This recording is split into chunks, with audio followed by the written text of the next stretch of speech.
Cricket থেকে অবসরের আগে রাজনীতিতে অংশ নিয়ে সবশেষ জাতীয় নির্বাচনে আওয়ামী লীগের নৌকার প্রতীক মাগুরা 1 আসন থেকে সংসদ সদস্য নির্বাচিত হন সাকিব আল হাসান।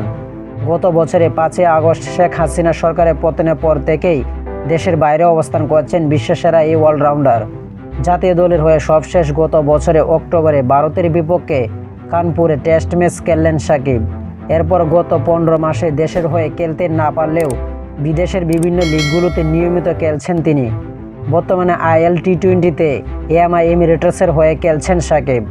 সম্প্রতি এক সাক্ষাৎকারে বাংলাদেশের তারকা অলরাউন্ডার বলেছেন, আমাকে সরাসরি ক্রীড়া উপদেষ্টা ও আইন উপদেষ্টা দেশে ফেরার গ্রিন সিগন্যাল দিয়েছিলেন।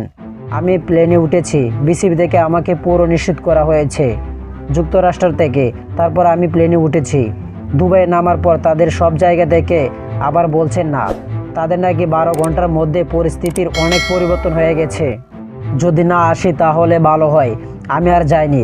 ফেব্রুয়ারিতে জাতীয় সংসদ নির্বাচনে বিএনপি ক্ষমতায় গেলে দেশে ফিরবেন কিনা এমন প্রশ্নের উত্তরে সাকিব বলেন, এখানে রাষ্ট্র সরকার এগুলো আসা মানেই তো ক্রিকেট বোর্ডের স্বচ্ছতা নেই।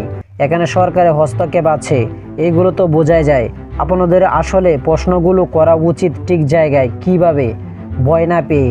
আপনারাও এই ঘুরিয়ে পেঁচিয়ে প্রশ্ন করেন, দেখা তারা ওই ঘুরিয়ে উত্তর দিতে পারে। এই প্রশ্নে আমাকে তো করার বিষয় নয়, জিজ্ঞেস করলে সরকারকেও।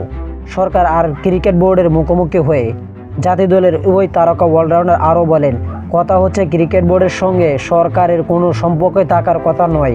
আর ক্রিকেট বোর্ড যদি সরকারের ওপর চাপিয়ে দেয়, এর মানে ক্রিকেট বোর্ডের সরকারের হস্তক্ষেপ আছে। এর অর্থ হলো বিষয়টা আইসিসিতে যাওয়া উচিত। তো আশা করি যারা টি স্পোর্ট গ্যালারি চ্যানেলটি সাবস্ক্রাইব করেন, সেটি স্পোর্ট গ্যালারি চ্যানেলটি সাবস্ক্রাইব করবেন।